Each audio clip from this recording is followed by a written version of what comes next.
नमस्कार मित्रांनो. श्रीमंत होण्यासाठी घरात या 7 वस्तू ठेवा. वास्तुशास्त्र सांगते लक्ष्मीचा वास होतो. आज या व्हिडिओमध्ये आपण प्रत्येक वस्तूचा अर्थ, ठेवण्याची दिशा, पूजाविधी, दैनंदिन नियम आणि भक्तांचा अनुभव हे सविस्तर जाणून घेणार आहोत.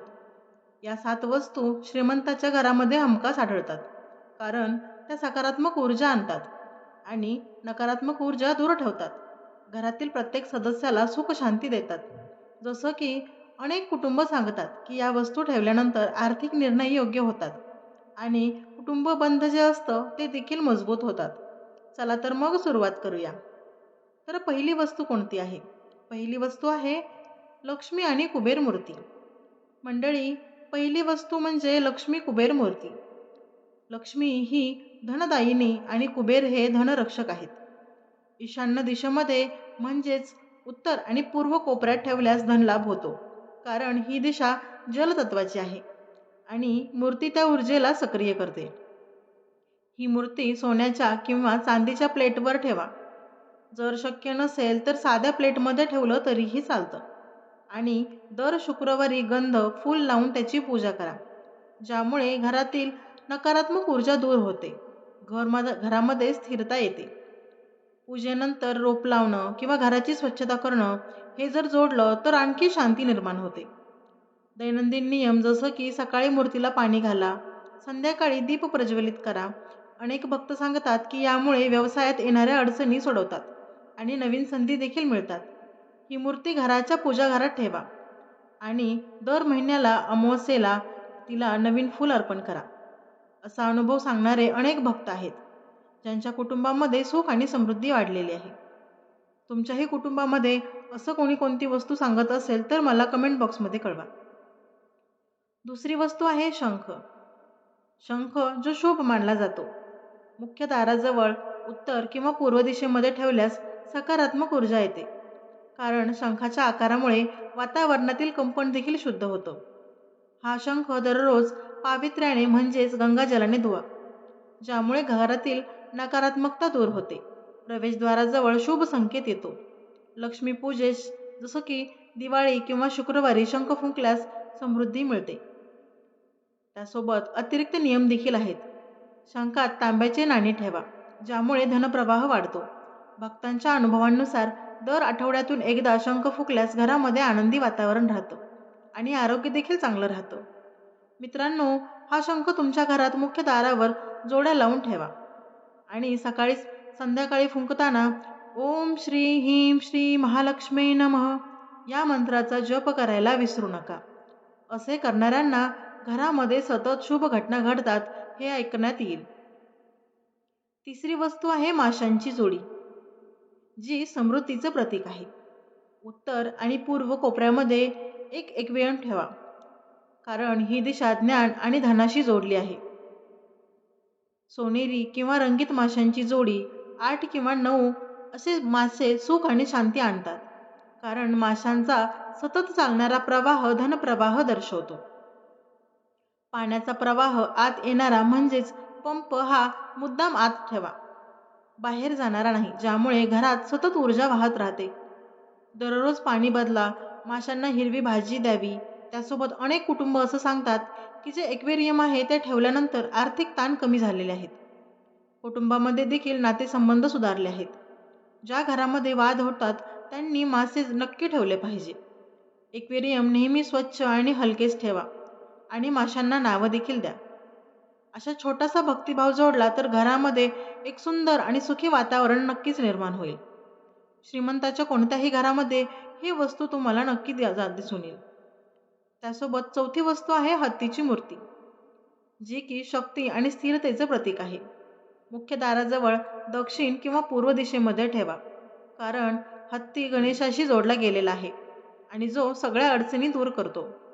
खडा म्हणजे सोंड उंचावलेली हत्तीची मूर्ती, जे की सकारात्मक ऊर्जा वाढवते, कारण सोंडवर असलेली मूर्ती ही स्थिती धनवर्ष दाखवते. तांबे किंवा चांदीची मूर्ती लक्ष्मीचा आशीर्वाद आणते आणि जोडीने जसं की डावी उजवी ठेवल्यास घराचे रक्षण होते. दररोज तिला देखील पाणी घालायचं आहे. पौर्णिमेला त्या मूर्तीचं पूजन करायचं आहे.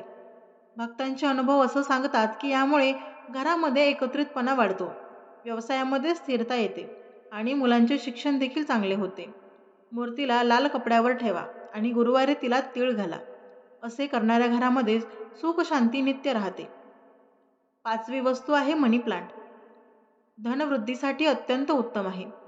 दक्षिण पूर्व कोपऱ्यांमध्ये लक्ष्मीची दिशा आणि कारण हा वनस्पती अग्नितत्वाशी जोडला आहे आणि हा वनस्पती ऊर्जा देखील वाढवतो. म्हणून दक्षिण आणि पूर्व कोपऱ्यामध्ये मनी प्लांट लावा. पाण्यात, ग्लासमध्ये किंवा मातीमध्ये याला ठेवा, ज्यामुळे हिरवीगार ऊर्जा घरभर पसरते. नियमित पाणी घाला. त्यासोबत जे जुने काही पाने असतील ते काढून टाका, ज्यामुळे आर्थिक स्थैर्य देखील वाढते. शुक्रवारी दूध विसळून त्यामध्ये पाणी घाला. आणि अनेक लोकांचे अनुभव आहेत, ज्या प्लॉटमध्ये अशा घरांमध्ये सकारात्मकता यामुळे वाढलेली आहे. नवीन नोकऱ्यांच्या संधी देखील या प्लांटमुळे आल्याच्या आपल्याला दिसून आलेलं आहे. या प्लांटची छोटीशी पूजा करा. त्याच्या वाढीला आनंदाने पहा. हे छोटंसं काम घराला समृद्धीचे रूप देतं. आता 6वी वस्तू आहे ती म्हणजे श्रीयंत्र. श्रीयंत्र किंवा जे लाफिंग बुद्ध आहेत ते आपल्याला घरामध्ये ठेवायचं आहे. कोणत्याही श्रीमंताच्या घरामध्ये तुम्ही पाहिलं असेल, त्यांच्या देवघरामध्ये श्रीयंत्राची स्थापना केलेली असेल. त्यासोबत व्यावसायिकांकडे लाफिंग बुद्ध हा असतोच. धन आकर्षणासाठी पूजास्थळी हा ईशान्य कोपऱ्यामध्ये ठेवायला पाहिजे, कारण त्याचे जातीमीय आकार असं असं आहे की जो ऊर्जा केंद्रित करतो आणि लक्ष्मी तत्व हे जागृत करतो. त्यामुळे श्रीयंत्र हे ईशान्य कोपऱ्यामध्ये ठेवा. त्यासमोर दररोज ध्यान करा आणि लाफिंग बुद्धा देखील सोन्याच्या नाण्यासह किंवा तिजोरीमध्ये किंवा उजव्या हातात आनंदी आणि संपत्ती आणतो, कारण त्याचा हसतमुख चेहरा हा नकारात्मकता दाखवतो. दोन्हीही वस्तू घरामधील कंपन संतुलित करतात. त्यासोबत काही विशेष नियम देखील आहेत, जसं की संध्याकाळी कापूर जाळा. भक्त सांगतात की यामुळे ताण कमी होतो, निर्णय क्षमता वाढते आणि कुटुंबामध्ये हसतमुख वातावरण राहतं. आणि जे यंत्र आहे त्याला तांब्याच्या प्लेटवर ठेवा किंवा तांदळावरती ठेवा आणि बुद्धाला दररोज हसताना स्मरण करा. मनाची स्थिती ही सतत शांत आणि घरातील वातावरण देखील शांत होईल. आता 7वी आणि महत्त्वाची गोष्ट आहे ती म्हणजे शेवटची वस्तू आहे, जसं की चांदीचं नाणं किंवा हळकुंड. चांदीचं नाणं तिजोरीमध्ये किंवा आपल्या देवघरामध्ये असणं खूप गरजेचं आहे. त्याला गंध लावणं देखील खूप महत्त्वाचं आहे. यामुळे पैशाची कमतरता दूर होते, कारण चांदी हे चंद्र तत्वाशी जोडलं गेलेलं आहे आणि स्थिरता आणते. हळकुंड विष्णूशी जोडलेला आहे आणि विष्णू ही लक्ष्मीशी, त्यामुळे लक्ष्मी कृपा आपल्यावरती राहते. मीठ आणि लवंग आपल्याला बाटलीत ठेवायचं आहे, ज्यामुळे संपत्तीचा ओघ सुरू होतो. तिजोरीमध्ये आपल्याला ही बाटली ठेवायची आहे. अमावस्येला हे नेहमी बदलावं, जसं की अनेक भक्त सांगतात. त्यांचे अनेक अनुभव देखील आहेत. हे ठेवल्यानंतर खर्च नियंत्रणात येतो, बचत वाढते आणि अपघात देखील टाळले गेलेले आहेत. मोठे संकट येण्यापासून या गोष्टी छोट्या छोट्या गोष्टी आहेत, पण त्या नक्की बदल करतील. जसं की नाणं आहे ते आपल्याला लाल कपड्यांमध्ये बांधायचं आहे आणि हळकुंडात पाणी भरून ठेवायचं आहे. हे जर आपण असं केलं तर यामध्ये आर्थिक आपल्याला बदल नक्की दिसून येतील. मंडळी, या 7 वस्तूंबरोबर स्वच्छता करा. संपूर्ण घर दररोज किंवा हलके भिंतींवरती चांगले रंग द्या. घरामध्ये कापूर जाळा, स्वच्छता राखा, ध्यान योग 10 मिनिटं तरी करा. नियम, दिशा, विधी, फायदा, स्वच्छता, संपूर्ण घर, सकारात्मक ऊर्जा, हलके रंग, भिंती, शांती, कापूर दररोज आणि नकारात्मकता दूर. या सगळ्या वस्तू आणि ह्या 7 वस्तू ह्या एवढ्या आपण जर पाळलं तर तुमच्या घरामध्ये देखील लक्ष्मी नक्की वास करेल. मला आता कमेंटमध्ये सांगा की कोणती वस्तू तुमच्याकडे आहे. आणि व्हिडिओ जर आवडला असेल तर लाईक, शेअर आणि सबस्क्राईब करायला विसरायचं नाही. आणि चला तर आपण भेटूया आता पुढच्या व्हिडिओमध्ये नवीन टिप्ससोबत. तोपर्यंत धन्यवाद. जय श्री महालक्ष्मी देवी.